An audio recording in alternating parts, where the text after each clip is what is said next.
इस धमाके ने ईरान के दिलो दिमाग को झकझोर कर रख दिया है। फिर से देखिए।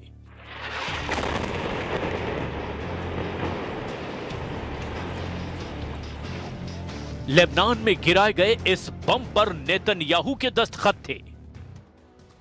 इस धमाके से निकले काले धुएं में ईरान को इजराइल का नया युद्ध नजर आ रहा है। इस धमाके ने ईरान को एहसास दिला दिया है कि हिजबुल्लाह की आड़ में इजराइल पश्चिम एशिया में गाजा से भी बड़ा युद्ध करने जा रहा है, जिसका असली मकसद ईरान से जंग है। इजराइल हिजबुल्लाह और हमास की आड़ में दक्षिण लेबनान पर बम बरसा रहा है।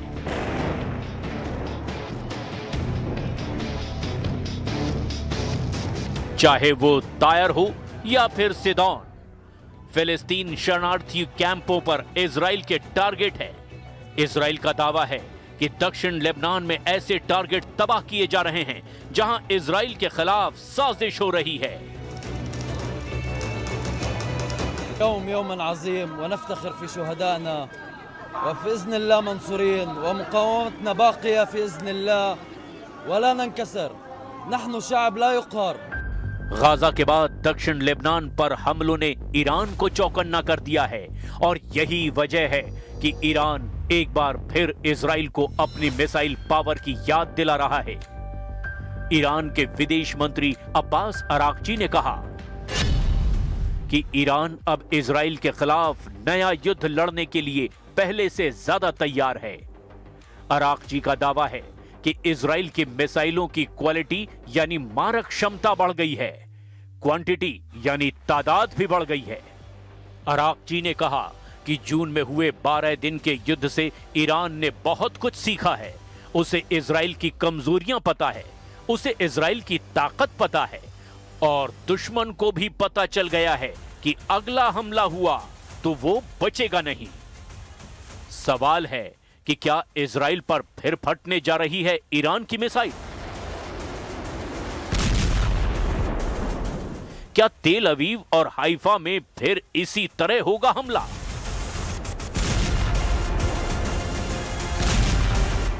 क्या ईरान की मिसाइलों के आगे फिर ढह जाएगा इजराइल का डिफेंस सिस्टम? इजराइल पर ईरान के हमले को लेकर बार बार चेतावनी जारी हो रही है।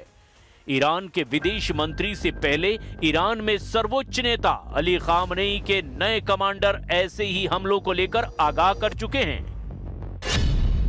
रिवॉल्यूशनरी गार्ड्स के नए chief major general Mohammad Pakpour ने ऐसी वार्निंग दी है कि नेतन्याहू और ट्रंप के पैरों तले जमीन खिसक जाएगी। ऐसा दावा ईरान में किया जा रहा है। कमांडर पाकपूर ने कहा कि अगर इजराइल ने ईरान पर फिर हमला करने की गलती की तो ईरान की सेना इजराइल के लिए जहन्नुम के दरवाजे खोल देगी। मेजर जनरल पाकपूर की वार्निंग बता रही है कि ईरान ऑपरेशन टू प्रॉमिस 4 को अंजाम देने के लिए पूरी तरह तैयार है। मेजर जनरल मोहम्मद पाकपूर बड़े धाकड़ कमांडर माने जाते हैं। उनको मेजर जनरल हुसैन सलामी की मौत के बाद IRGC का कमांडर बनाया गया।